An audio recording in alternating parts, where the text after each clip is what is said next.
everyone, and welcome to our Innovator Webinar. Very exciting talk today about blockchain gaming.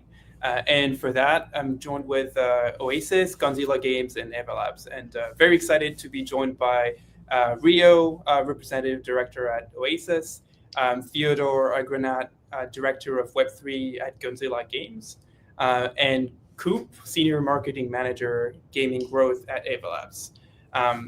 The topic for today is that we'll explore the transformative potential of blockchain in gaming. We'll examine the latest advancements and trends that are shaping that industry's future. And we'll discuss the evolving gaming landscape, its impact on different blockchain ecosystems, and all the different exciting developments that lie ahead as we move into 2025. So a quick disclaimer before we get started, and then we'll dive into it. So the information contained in this webinar is for informational purposes only and is not intended as investment advice.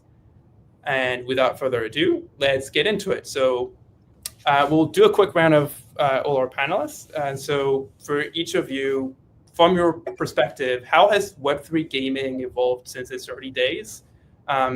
What have been the most significant milestones in that journey so far? And please do share some insights on where blockchain gaming currently stands and its adoption curve. Is it early? Is it mid stage, late stage? Where do you see it currently being positioned? Well, I'll jump in to answer first. First and foremost, I believe some of the most significant milestones that we've had, of course, were Axie and Infinity in 2021, kind of setting the stage for what I would say mass adoption of gamified staking. Hope nobody will be flaming me here for this comment, but very, very historically significant in that a lot of players were getting access to it and were exposed to Web3 gaming. However, it was really just kind of gamified staking. I would say we're very, very early in the adoption curve of blockchain technology for real gaming. And what I mean by real gaming is gaming where the experience centers around the user first and foremost, and blockchain technology becomes very, very secondary, very important because it can do a lot of good things, but secondary nevertheless. And so to that end, I'm very, very excited to see how games will start utilizing these very, very transformative technologies to convey asset ownership, to show full transparency, to have, of course, an economy that works, and so on and so forth. Yeah, I think we've come a long way since the gamified staking days. And I was just thinking yesterday about the first time I saw Gunzilla was actually in 2021 at the Avalanche Summit, and how long it takes for great games to come out. And I think we're just now seeing a lot of the people who saw that vision of gaming and blockchain combined, and they're finally like coming to market. That's just still the very first wave. Like we're still very early in it. And of course, we've had some interest from big names from the traditional space like MapleStory, Konami. There's a lot of interest, but I still think it's very early in terms of the games coming to market. Yep.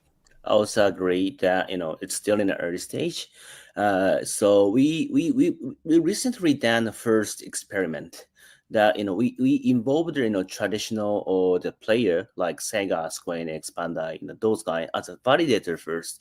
Then we made them to launch the game with blockchain technology like Ubisoft, DMM, and NH. A lot of traditional gaming guys launched the game with us. But that approach was launching the game from the Web 2 approach, then adding the Web 3 element to that. Then next challenge might be Web 3 centric approach. But we're still in the early stage because a solid successful model has not been found yet. Yeah, I totally agree that we're still in the early stage. Awesome. So I mean, there's nothing more exciting than operating in an early stage environment, right? That's where you can really feel that you're shaping the future of it. So let's start with you, Rio, and let's talk about your respective projects. Could you explain Oasys and its role in the blockchain gaming and NFTs? Tell us a bit more about the new multiverse era, what it means for the gaming community, and where you guys are positioned in that space. Okay. So Oasys is a blockchain for gaming.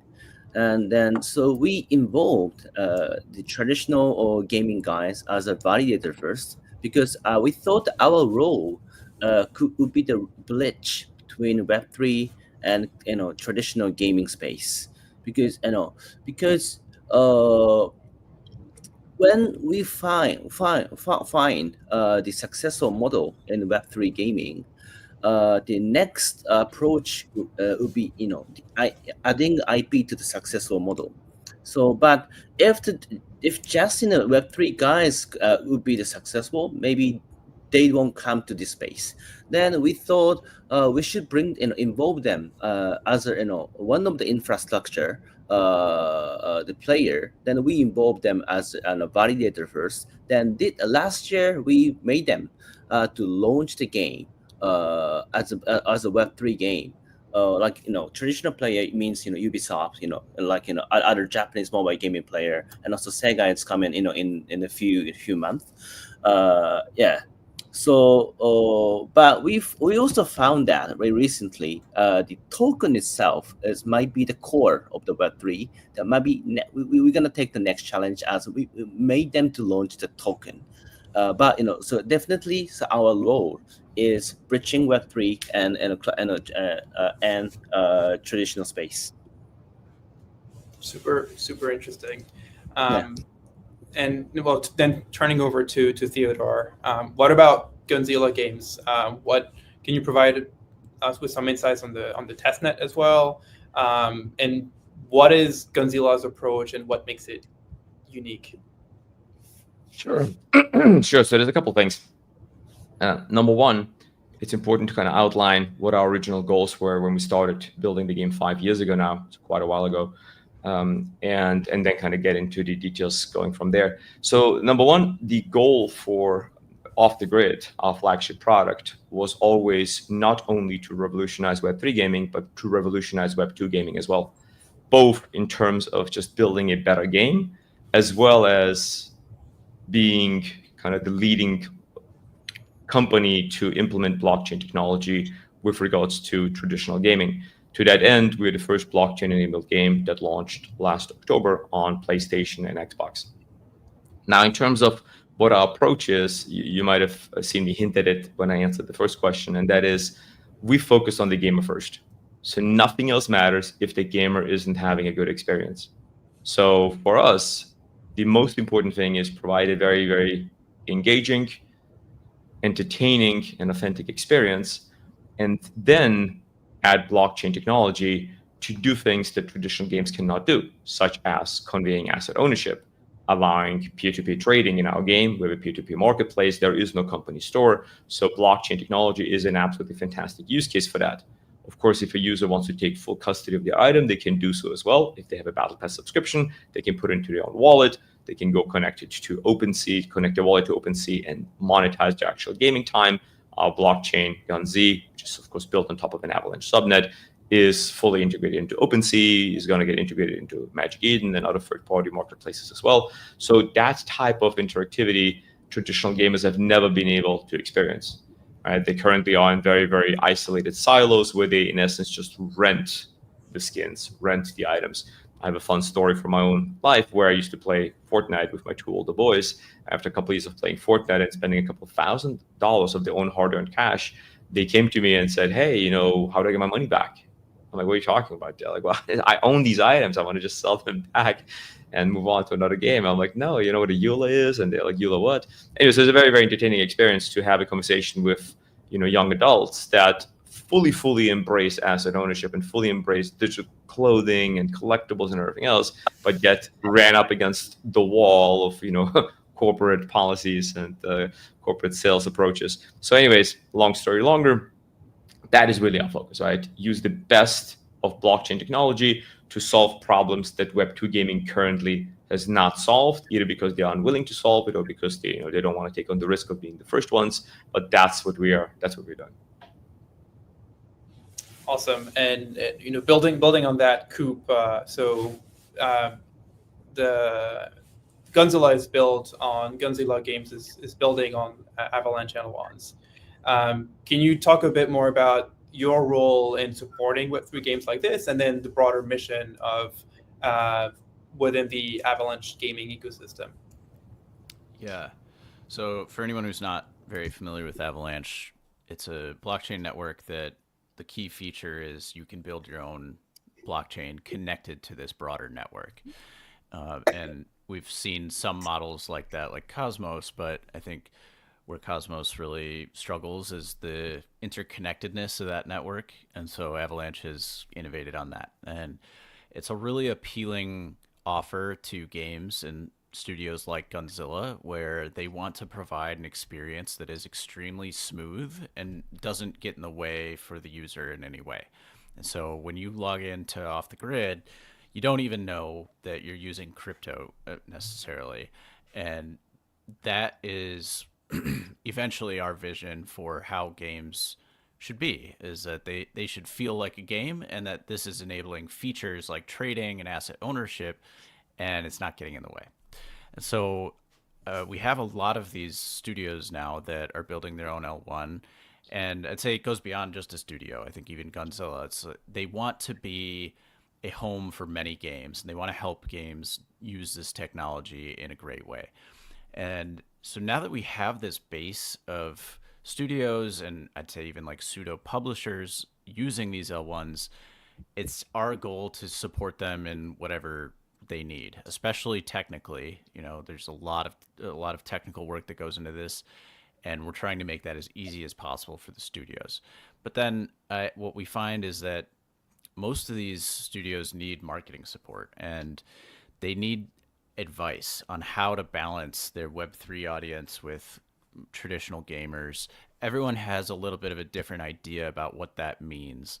For some games, it's very much, we're just going straight to Web 2. And for some games, it's, we're balancing Web 3 and Web 2. And we play a big advisory role in that, and especially helping on the marketing side for Web 3, which is where our audience lives.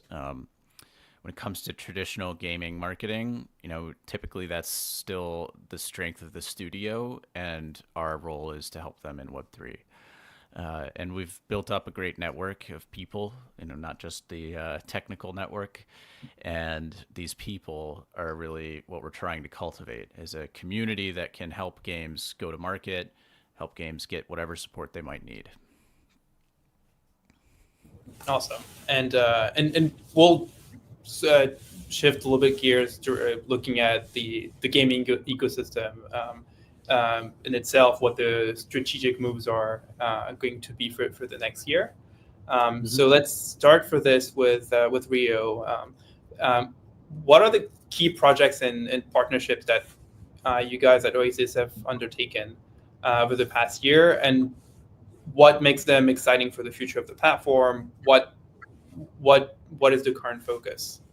Okay, well, from the beginning, we involved major gaming companies from all over the world. From Japan, we involved Sega, Square Enix, Bandai, and also from Europe, Ubisoft, and even from Korea, Nexon, Netmarble, or as a validator first.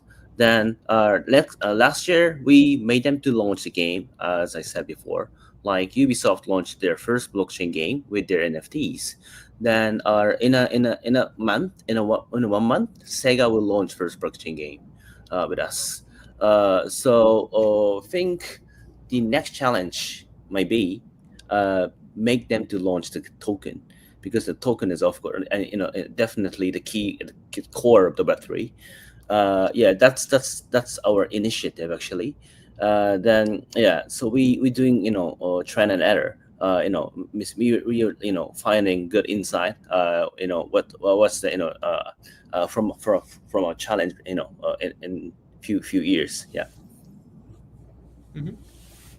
Interesting. And I mean, getting those I think getting those big partnerships, those big names, that's really where you it makes it possible to have much more mass Yeah, adoption.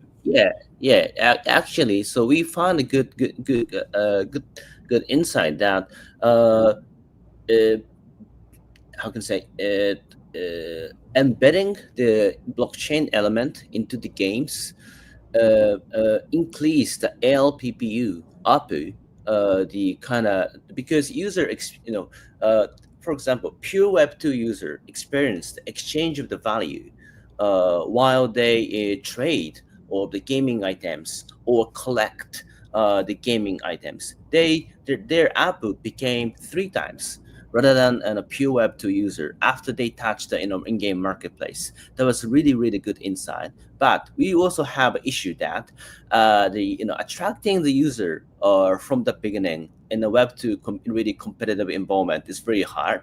Maybe that will be the next challenge.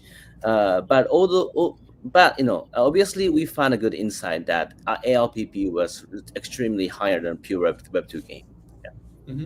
Yeah, and speaking about attracting those users, I think we can say that off the grid has been off the charts. So Theodore, could you tell us a bit more about that launch? When Gunzilla Games did the global launch of Off the Grid, what did that look like? Absolutely. Tell us about that experience. Absolutely.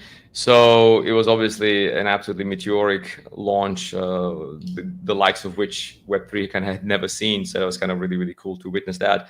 But since we launched on October 8th of 2024, we signed up now over 13 million wallets, over 360 million transactions, an average of 2.5 million transactions per day, touching even much higher right after the launch. But most importantly, the main goal that we set out that we were able to achieve is that traditional gamers started talking about Web3 technology in a positive light. That had never happened before. Prior to the Off the Grid launch, anytime you said NFT or crypto or Web3, gamers said, no, scam, not touching that, no way.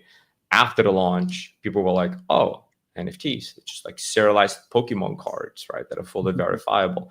Oh, blockchain. Well, why spend millions of dollars building out a Steam marketplace when you can simply use blockchain technology to do so? And those are sound bites from some of the world's biggest streamers as they were interacting with the blockchain components of our game. And once they realized that this is no, money grab, NFT gated, etc., microtransaction you to death, etc. experience, that it is simply a free to download, free to play game that you load into and have a regular gaming experience in. And then when you have 3 of some item, you can just go to the marketplace and sell 2 of those things, get your in-game currency, buy something else. And once they saw how easy it was and how non-invasive it was and how really optional it was, they were like, oh, that's not a big deal. This is actually a really cool use of technology. So to that end, we also, without any press releases, had a bunch of natural, massively awesome articles come out. One of them was in Forbes, one of them was in CNET, that also positively spoke about crypto and Web3 in the context of what we had accomplished with Off the Grid. So those were some really, really, really exciting kind of things to see. For me, the most exciting personally part was some X posts that literally said, and I quote, I have 10,000 hours into Apex Legends. I just deleted Apex Legends. I'm only playing Off the Grid now. That was one of them. Another one said that it's been 10 years since they had such an exciting gaming experience, and that Off the Grid kind of rekindled that, youthful, excitement that they had when they were, playing games as a kid. So those are in my book, right, our biggest accomplishments, because they show that we've been able to create and craft that very, very engaging and deeply kind of meaningful experience for people to load into, where then really, I don't want to say blockchain technology is irrelevant, because it's not, but it's so secondary that it just completely moves into the background. And to Coop's point, Avalanche allowed us to do that in a very big way, because only Avalanche L1s allow you to have your own token that you can use for gas. So we can abstract everything away. We can subsidize the gas fees. We can kind of take care of everything transparently in the back end, and never ask a user to set up a wallet or swap tokens or pay gas fees or sign transactions or approve transactions or any of those I don't even call them stumbling blocks. Some people are like, oh, those are just stumbling blocks, just educate people. I call them non-starters, right? Like you ask a traditional gamer or a traditional person in general, right, to engage with a Web3 project that deeply, they're like, nope, non-starter, not gonna happen. So anyways, yeah, that was the launch. And since then, of course, as most folks, have seen, we launched these hilarious parody content packs on a monthly basis. Before election, it was the Save Democracy pack with a Kamala and Trump, look-alike mask. We had, Crackhead Santa, very edgy take on Christmas. Obviously, we also had some more traditional things. We had the Ninja skin in October. We just did the Scump skin in January to great fanfare because he was basically looked over by Call of Duty and never got his Call of Duty skin, even though he's the de facto king of Call of Duty. And people went nuts on X, seeing that Off the Grid had actually given him finally a skin. He loved this skin. He streamed for us a bunch of times. But we started trending on Twitter because of that, on X. I'll always call it Twitter. But we started trending because of that. People just going nuts that, Scump finally got his own skin. Anyway, so yeah, really cool launch. Amazing. Yeah, no, and I think a lot of people still have scars from some of the early Web3 games where you had to prove the transactions every 2 seconds. Let alone people who thought it was a good idea to play on their ledger. or buy an expensive NFT to be allowed to try out the game. Yeah. All sorts of other funny things. Yeah. Totally. So we touched on, right, it's more about making Web2 games better. Yep. But for sure.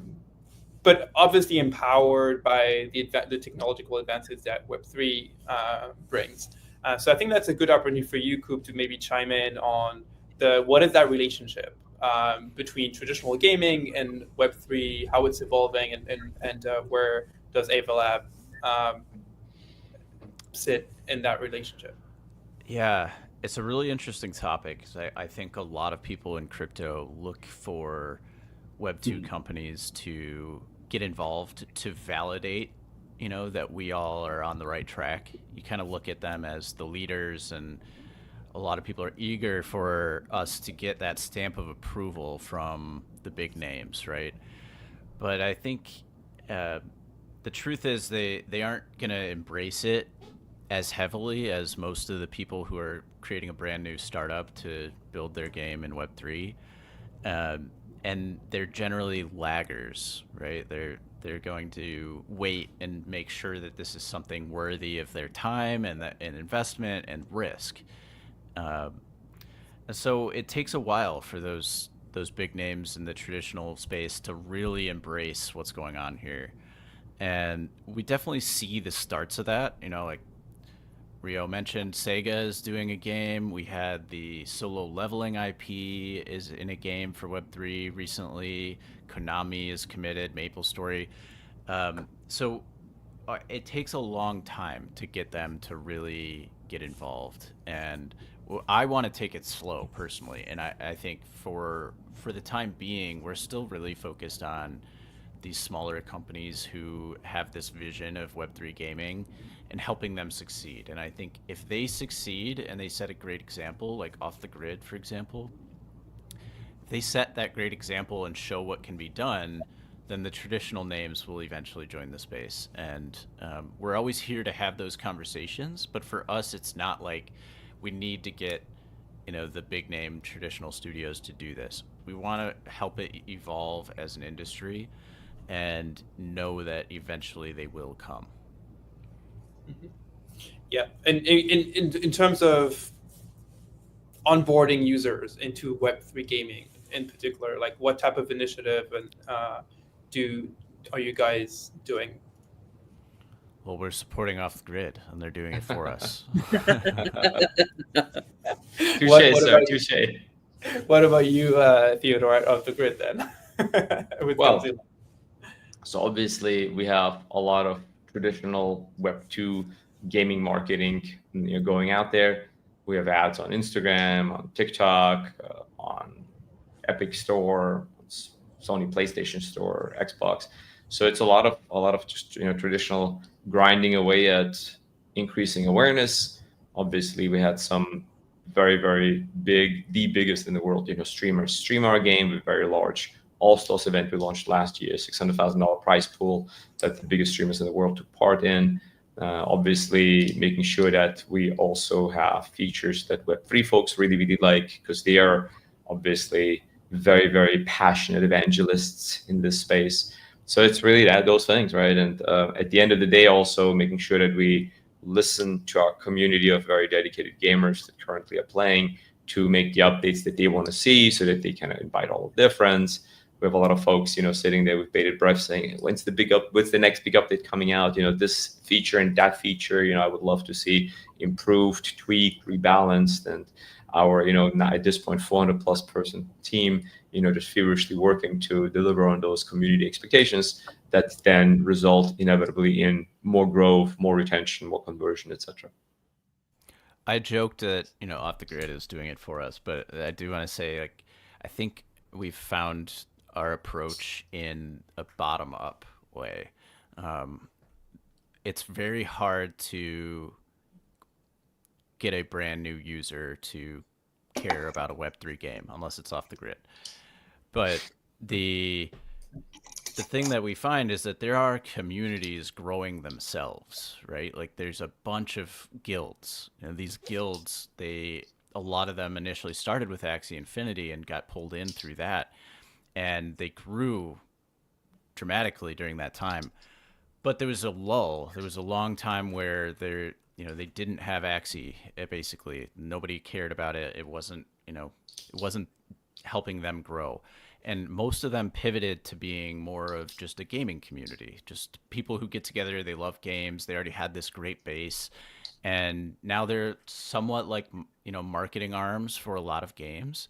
And so what we've done is basically support them. They're eager to grow themselves. And so how can we partner with them in a way that gives them some funding, but also benefits the Avalanche ecosystem by providing player liquidity and general marketing support? And I'm a big fan of that, because for Avalanche, I don't want to continually manage the entire community. I want it to be distributed and decentralized in a way, and it really helps us scale. And so supporting those communities has been one of the core things we do. And along with that, around the world, it's not super popular in the US, but around the world, it's very common to go to gaming cafes and to get together in these spaces that are just all about gaming. And we found that we have ambassadors around the world. We have this distributed network of people who love gaming and they love Avalanche. And so we're setting them up to run events at gaming cafes around the world. I think we're running like 15 at least, just through our ambassadors. And I think that's an awesome way to grow the pie, because there's a ton of people that walk into that gaming cafe because they always go to that gaming cafe, and they discover Web3 games through these events. And there's no large commitment, they have to make. They're just discovering the game. Maybe it's playable on that computer forever for them. And I think it's another great way to just meet gamers where they are and not really push them into crypto necessarily, but to open the door. Mm-hmm. Very interesting. And what about you, Rio? About the and what initiatives do you guys have to onboard users into Web3 gaming? So currently, we're thinking that looking at the last year, 2024. So rather than the gaming, that it kind of, I think it's what kind of a game about the token trading in the crypto space was almost like a gaming, especially if, like in the Palm.Fin or virtual, like that. Then I think that was really fun to play with the shitcoin. But I see that like the people are getting tired of the trading too much shitcoin, because it's currently if something new narrative comes, for example the AI agent, it's everything's gonna be like a meme like things for example virtual, or like everything is like it's getting like meme like things. So 99% is the garbage, the shit. And the half-life of these is becoming so short, right? Yes, but I think the people are getting tired of just producing the shit again and again. Okay, then I think now it's like video game crash in 1983. It's like Atari Shock. I think we need a Nintendo or Sega. I think the proper token project or with games or with IP or something. Yeah, so that's the initiative currently we are focusing on. So yeah, so we are now preparing a anti this Solana project or something like that to onboard more user to the blockchain space, of course, into the gaming Web3 gaming space. Yeah. Yep. Yeah, and to attract more users, I think big thing that you need is you need the technical infrastructure behind it. You need a lot of developers who are working on building some of the rails and that go into those products. So let's shift gears a little bit and talk about the more technical aspects of Web3 gaming. And let's continue with you, Rio.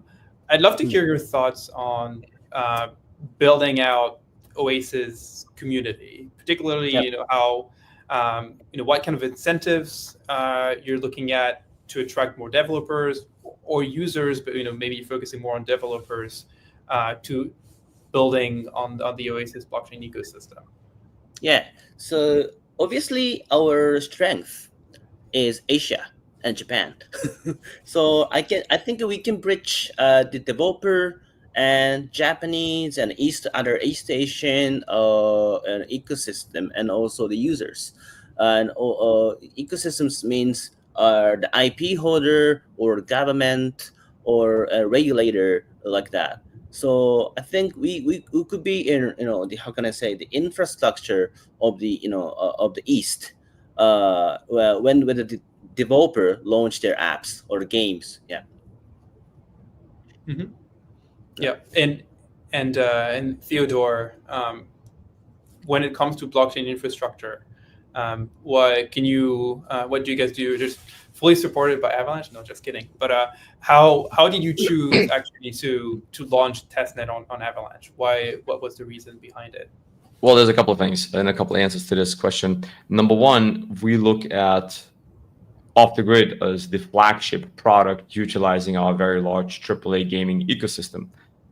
Not only did we build our own blockchain Gunzilla L1 on top of Avalanche, but we also built out our own wallet solution. We also built out our own blockchain scanner. We also built out our own NFT marketplace. We built out our own NFT minting engine, our own companion app, our own companion game. So there's a really, really large amount of tools that we now have that supports our flagship product Off the Grid that we are now kind of going forward with to allow other Web2 AAA gaming studios to white label all of these solutions to launch their projects within the Gunzilla ecosystem. So that's a very, very large focus of ours. And we have established not only kind of technical infrastructure, but also the production infrastructure, the rails to PlayStation and Xbox. We've established the kind of marketing infrastructure. How do you market to Web2 and Web3 users? So our goal going forward is going to be to onboard other projects within, into that AAA gaming ecosystem. Mm-hmm. Super interesting. And Coop on the Avalanche side, what's the Avalanche Layer 1 infrastructure like? How does it benefit founders and gaming developers that are willing to build and scale the Web3 ecosystem? Yeah, I mentioned it a little earlier. It is the main feature, in my opinion, of what sets Avalanche apart is the ability to build your own blockchain that's still connected to the broader ecosystem and can easily reach liquidity on whatever Avalanche L1 you want. I think the real benefit to gaming, well, first off, games make up a huge portion of Avalanche L1 so far. It's like 30% or something, and the next category is like 15%. So it's very interesting and attractive to game studios. And I think the real benefit is separating your blockchain execution from a general blockchain. So like a couple of weeks ago, price was dumping heavily and there were a ton of liquidations across crypto. And if you were trying to do something on chain during that time, almost every network had congestion. And so you're paying like 10x the gas fees that you might normally pay. And you can imagine if you're playing off the grid and you want to trade your skin, you don't really know what's going on, right? You're just playing a game and maybe you're not even a crypto user. And so all of a sudden it's costing you 10 times more to trade your item. And that's just not a good experience. And secondarily, on most chains, you have to go acquire some gas token, right? Like you have to get some ETH, you have to get some AVAX, whatever it is. And that gets in the way for a user, right? They have to buy that somewhere. You can put it in game, but it's still annoying to have to go acquire that thing, and you don't really understand it. You're like, why do I need this token to like just trade my stuff? And so having your own chain where you can designate the gas token is really another beneficial user experience feature. So for Gunzilla, they just play the game. They play the game. They get some of the tokens by completing quests, killing people, whatever, and then they can trade their guns seamlessly without having to go get some other token to get involved.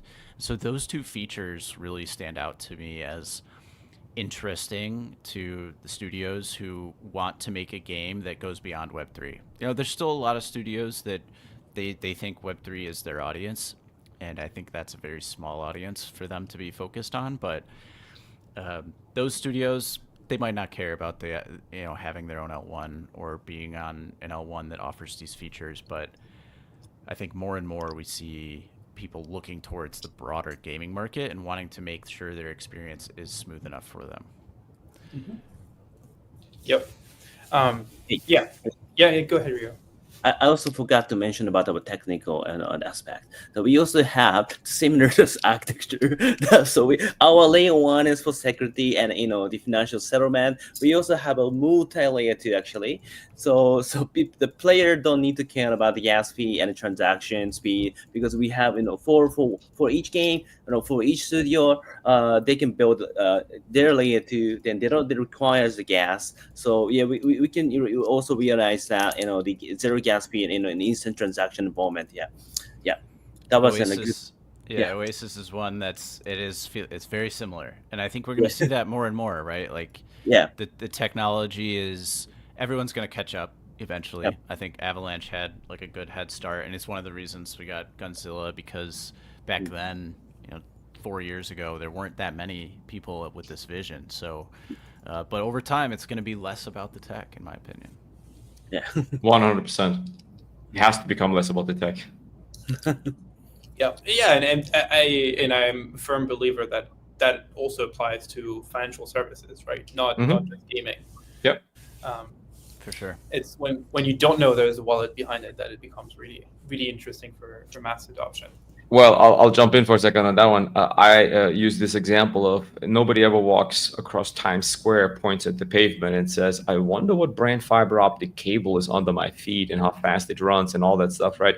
And they all want to simply have an iPhone experience of opening an app, consuming entertainment, or completing their financial services tasks, or whatever else they want, and then close the app and move on. And yet in Web3, everybody kind of beats their chest and says, this many TPS and the instant finality and these features and those technical requirements, and this is our name.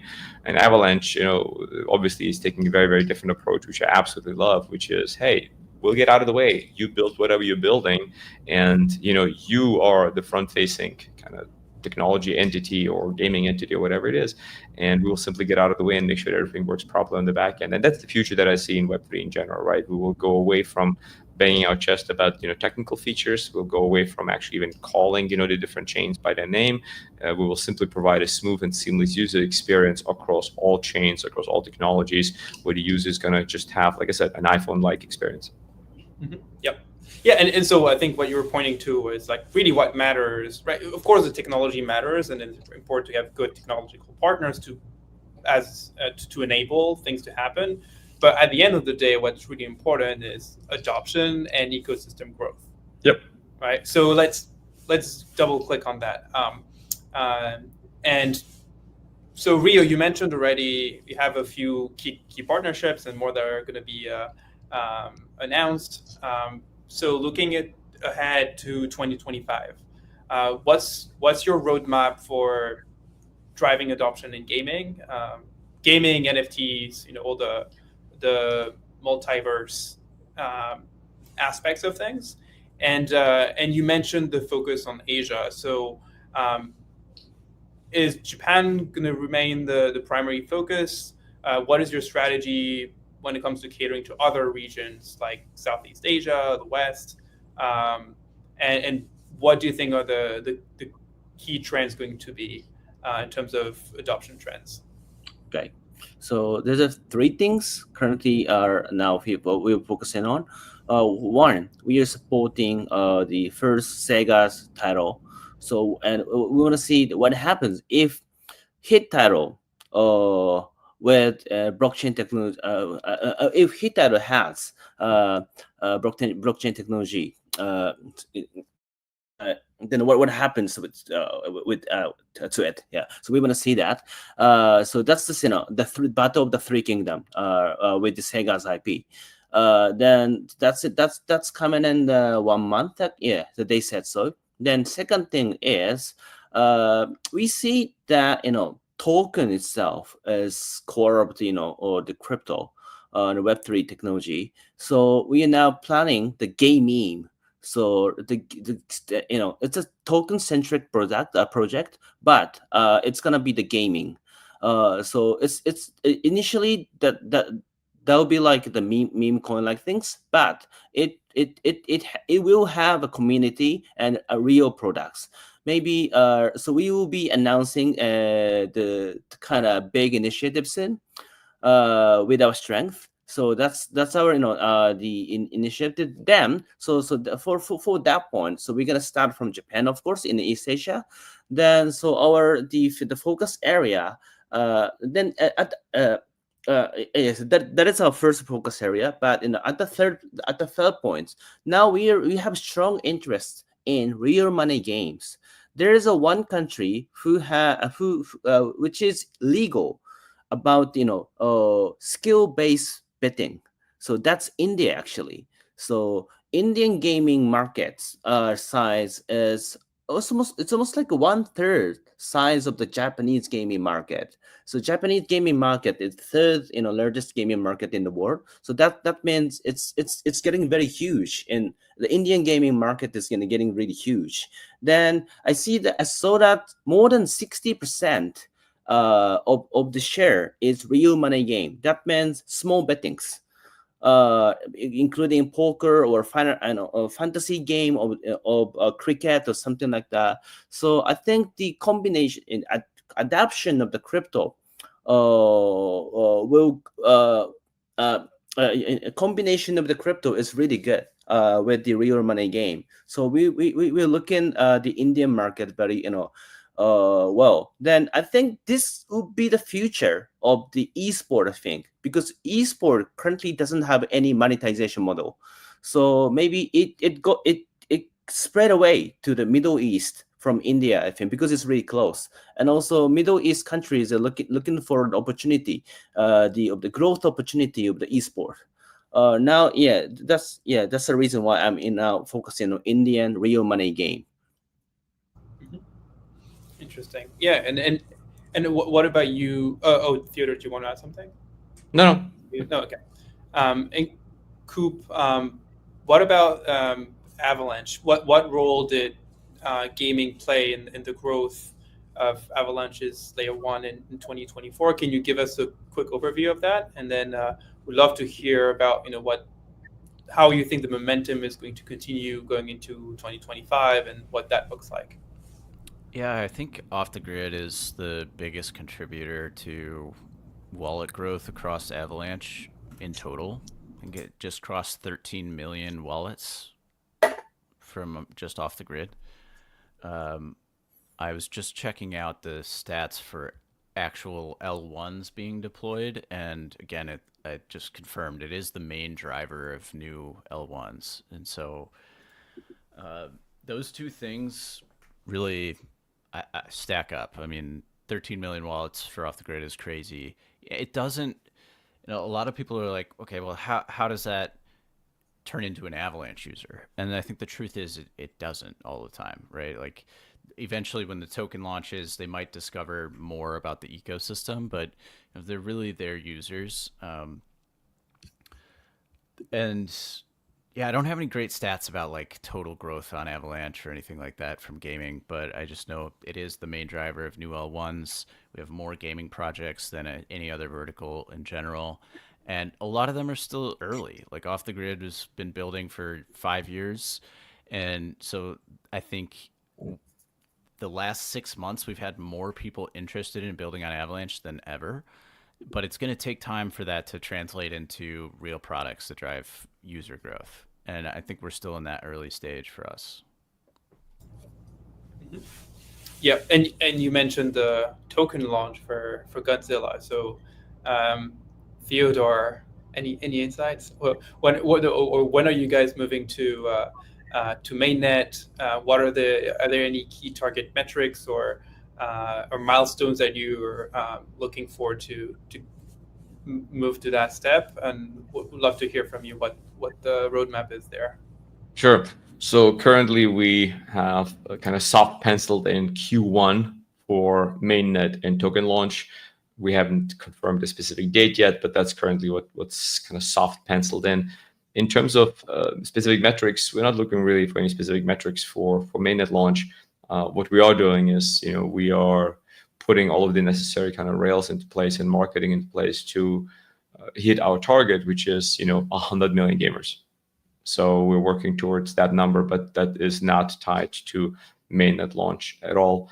And we do obviously have also some kind of technical work to do. We're planning to make sure that all the gamers that have been playing in testnet now for over 4 months can keep all of their hard-earned in-game items. So all of the items will be moving over to mainnet. Obviously the testnet tokens are going to get burned, but all of the in-game items will move over. All of the, we call them hexes, the boxes that contain the in-game items will move over. The actual in-game items, the skins.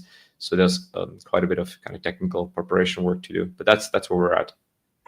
Yeah, and that's, super, super exciting. I think it's going to be very interesting to see also how it keeps evolving from there and how it might change the dynamics. For sure. Great. Well, I have a final big topic for you guys, which is now what's next, right? How, looking ahead, where are we going? And the thing that always comes up these days, right, is what about AI? So we'll do a quick round of to gather your thoughts on this. What role do you see for emerging technologies like AI? But before that, people talked a lot about metaverse, right? And maybe that hasn't been as trending in the recent weeks. But how do you see these integrations playing with the evolution of blockchain gaming? Oh, I'll jump in first. So there's several concepts, of course, that you brought up here. I'll start going from the last one backwards. Metaverse, in my opinion, is ultimately anytime you provide a space for folks to get together and interact. It doesn't have to be 3D, it doesn't have to be VR, but it does have to have somewhat of some mirroring of social type of interactions, right? Talking, hanging out, etc. So to me, actually, gaming is the gateway to metaverses. But to me, gaming is the gateway these days to socialization. We see, my own kids, myself even, you want to hang out with somebody that's, 3,000 miles away, you can go jump into a game and catch up over a fun game and have a shared experience. So that's metaverse. On the topic of AI, that's a very interesting one because obviously everyone is jumping on the AI bandwagon right now. And I feel that currently most of the AI utilizations are kind of cute party tricks. They don't really add any value per se.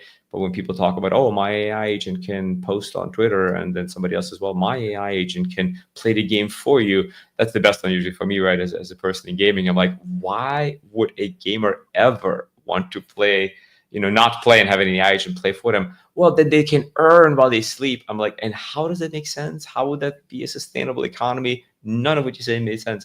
So it's kind of a cute party trick. But AI, of course, is a very, very big component of what I believe will be, interwoven into the fabric of our future. And to that end, I do believe that there's some very interesting implications for, more intelligent, more variable NPCs, NPC characters, right, non-playable characters in the game.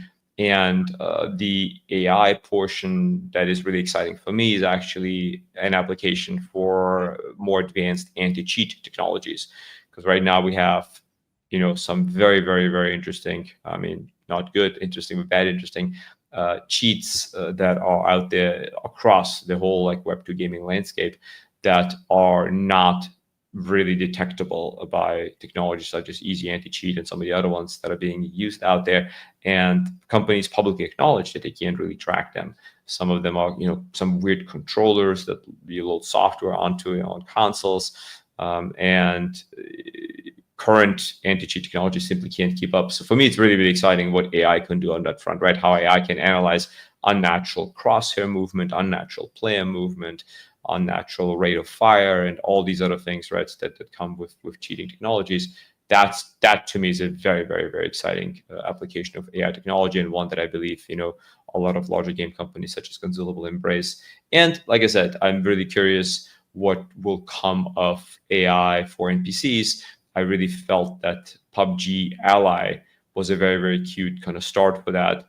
So playing with a teammate where you go like, oh, find me such and such materials, or find me these and those weapons, is kind of really, really neat way, and shows, kind of the beginnings of what NPCs could evolve into, that I think is very, very useful. So that's my take on it. Yeah, much smarter NPCs, and Yeah. the PUBG one is really interesting. They partnered with NVIDIA, and it's a co-pilot or a partner that you play with that is just more like a person than an NPC. And to me, the biggest thing about AI is just how great it is at code, and the actual building of the games could see a lot of efficiency from the people building the game using AI to integrate code quicker, to generate images and assets for the game quicker. Those things, I think I saw a stat that was like 65% of studios are already using AI in some way to help just build the game itself. Nothing is different about the game through that AI. It's just simply making it faster. So I think that's going to be amazing. And unfortunately for a lot of game studios, it might mean a lot of increased competition in terms of products. Gaming is already a really crowded space. It's very competitive, but you might see more if it gets easier and easier to make games.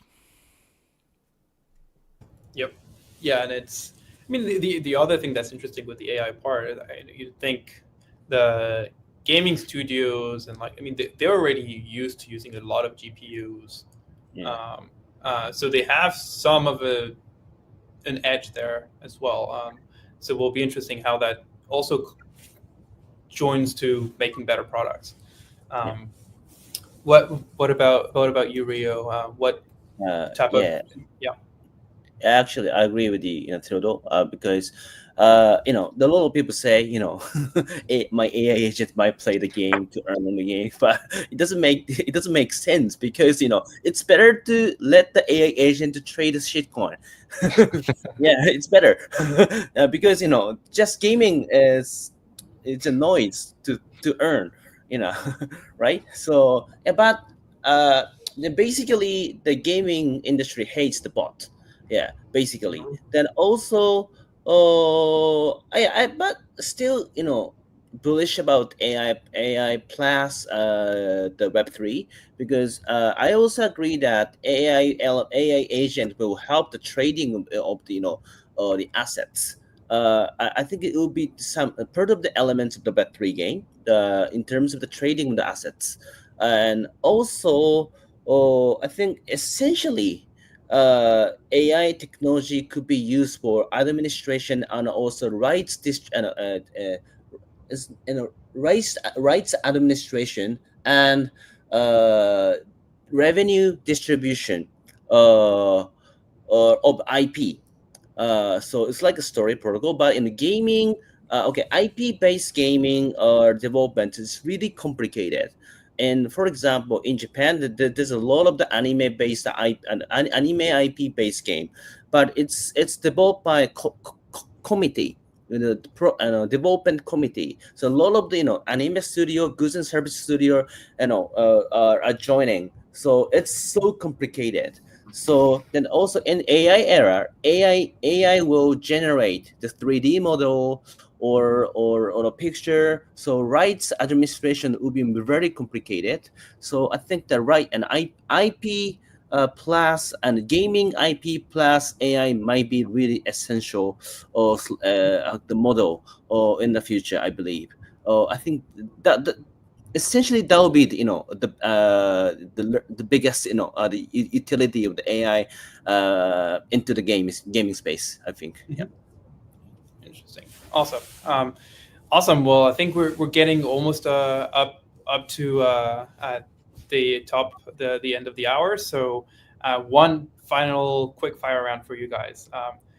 So what major developments should we expect overall for the overall crypto markets, and how do you expect that to impact the blockchain gaming landscape for 2025? I'm in the U.S. and Ava Labs is in the U.S. and so we're all looking at like what does it mean and look like for the government to actually embrace blockchains. And there was a tweet yesterday from Elon about how they're managing their accounting in certain areas, and it's just like so archaic. And we for the first time in a long time, we have a group of people in the government that want to try new things. They want to embrace technology. They want to run it a little more like a business. A lot of people have different takes on that, but the fact is, I think they're open to new things. And so it's possible that in the next 2 years in the US, the government is using blockchain regularly. And I think a major issue in the US for blockchain is that because most people are fairly well off, and we don't have a currency that has been totally debased yet. It's steadily happening, but a lot of people in the US that I talk to, they just don't understand the use case of crypto. They're like, well, I don't get it. Why do I need Bitcoin? US dollar is fine, etc. And so overall, I think the US has been behind on actual adoption of this stuff. And I think if the government embraces it in new formats, from accounting to even, we have a California DMV partnership where they're putting all of the titles for every car in California on chain and making it easier to just sell your car and trade the title online. So I think all of that could lead to a new mindset in the US around crypto. And as an American company, like that means a lot to us, like just from every business in America, but the gaming studios as well have never really been that interested in crypto, and I think it could change minds. And it could be just a big reset in the public perception of crypto in America. I think that's the biggest thing for me right now. Yeah, I mean, couldn't agree more with that. Theodore, Rio, who wants to go next? I'll go. Yeah, so I'll echo Coop's sentiment, and that is to see a sitting president of the United States, right, arguably the kind of most powerful country in the world, issue a meme token, and for people to embrace that, and for Google searches now to hit an all-time high for how do I get into crypto, is something that is for me, especially having been in Web3 since 2012, a kind of like historic moment. I thought it's going to take another decade or so, in order for us to be at this point. But we're here now. And to Coop's point, as awareness is raised around this being totally normal and usable for government and usable for very large businesses, we will see gaming studios start embracing that as well. We are having often licensing conversations, right, within Gunzilla with external parties, where as soon as they hear the word NFT, they're like, nope, I'm out. And I believe that mindset will start changing now, right? People will start understanding that it is a technology that can be used in multiple different ways and was grossly misused, right, in 2021 and prior. But that when used correctly, it is much more superior to other technologies, right? In regards to asset tracking and transparency and accountability and verifiability and all sorts of other things like that. So it's an exciting time, and I believe that that's what will happen in any industry, but specifically gaming as well. Whereas that awareness, rises, people will go like, oh wow, it's no big deal. Like if the government is trying this out and implementing this, of course I'm gonna not be left behind. I'm going to start jumping on that. And we're already seeing some interesting things internationally as well, not just the US, where preemptively some other countries are starting to loosen up crypto regulation because they understand that the writing's on the wall. The US is going to start attracting massive amounts of entrepreneurship again and business owners, and people are going to stay in the US. People are going to come back to the US, right? Because we had quite a big brain drain to Singapore, Dubai, etc., right, of startups because of regulatory uncertainty. And other countries are trying already to preempt that. No, come to my country now, right? Because they understand that the US is now going to start, more likely than not, taking a very, very large leadership position in Web3 and in Web3 innovation and entrepreneurship. So it's going to be this awesome, quote unquote, arms race that I can't wait for, right? Where every single country is going to start, improving their regulations because of what the US is doing. And as a whole, it's going to benefit all crypto startups worldwide. And then, of course, peak interest of traditional businesses that are also not going to want to be left behind and that want to innovate from a technological perspective that will then also start jumping on board. Mm-hmm. Yep, very, very, very interesting. And as both of you guys mentioned about the US, I talk about Japan. So now Japan has started to deregulate about the crypto. After 2018, the strict regulation started in Japan, but recently, as U.S. involvement is getting really hot, the Japanese government is really positive to deregulate. Then still, Japanese initial purchasing power of the crypto is super strong. Even though we don't, and the Japanese citizen doesn't have so much option to buy crypto because number of the crypto listed to Japanese exchange is limited.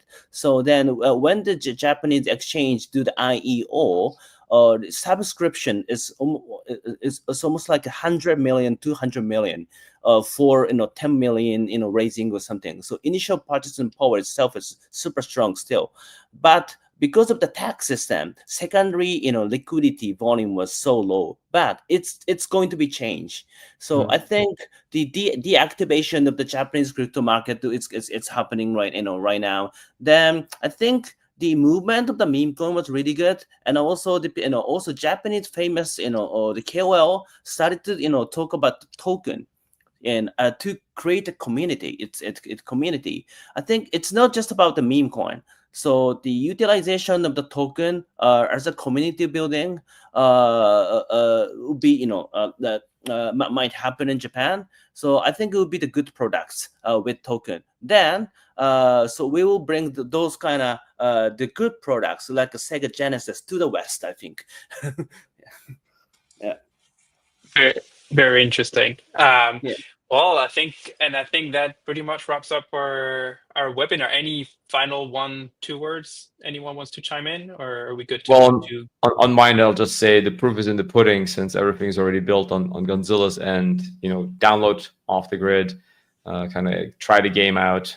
You can find more information on our X, which is @playoffthegrid, or playoffthegrid.com for downloading it on all the different platforms. That's it on my end. Yep. Anyone? Thanks for having us. It's a good chat. From me, maybe in 1 month, the first title from Sega and the Double Jump Tokyo is gonna be launched. Please check it out. Yeah. Awesome. Well, that's couldn't be more excited about what's coming in 2025. Also, lots of late night playing games, I guess. So very excited about that. And that wraps up our Innovator webinar on Web3 gaming. So thank you so much for joining us today. Thank you to all the the listeners who joined us today, and see you next time. Yep. Thank you.